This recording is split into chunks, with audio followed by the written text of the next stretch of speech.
Salia katika masuala ya siasa, Naibu Rais Kithure Kindiki amewasilisha ombi mahakamani akitaka ruhusa ya kumhoji mtaalamu wa magonjwa ya moyo Daktari Daniel Gikonyo kwa njia ya maswali ya moja kwa moja kuhusiana na ushahidi uliowasilishwa katika kesi ya kuondolewa mamlakani kwa aliyekuwa Naibu Rais Rigathi Gachagua.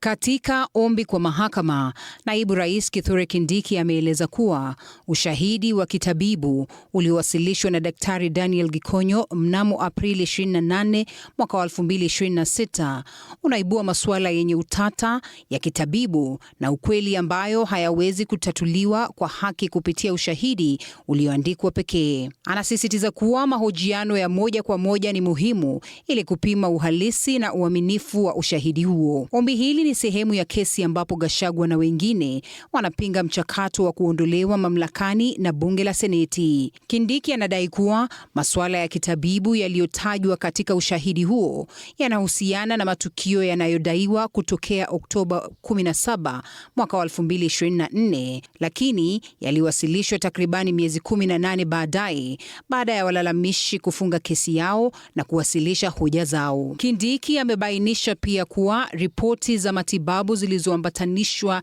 na ushahidi huo hazikuwahi kuwasilishwa mbele ya Seneti, ambayo ndiyo ya kikatiba inayoshughulikia mchakato wa kuondolewa mamlakani kwa naibu rais. Kwa mujibu wa Kindiki, kuna masuala kadhaa yanayohitaji kuchunguzwa, yakiwemo wakati wa tathmini ya matibabu, maandalizi ya utoaji wa ripoti hizo, mazingira yaliyosababisha kuandaliwa kwa ripoti za matibabu, kushindwa kuwasilisha ripoti hizo mbele ya Seneti kwa wakati husika, na pia kushindwa kuziwasilisha mahakamani kwa kipindi cha mwaka 1.5. Kindiki sasa anaomba mahakama iruhusu mawakili wake kumhoji Daktari Gikonyo kuhusu yaliyomo kwenye ushahidi huo, rekodi za matibabu zilizoambatanishwa, mazingira ya maandalizi yake, muda, uhalisi wa kutowasilishwa kwa ripoti hizo awali, pamoja na masuala mengine yoyote yanayoweza kujitokeza wakati wa mahojiano ya moja kwa moja. Suala hili ni sehemu ya masuala ya kikatiba yaliyoibuliwa kupinga mchakato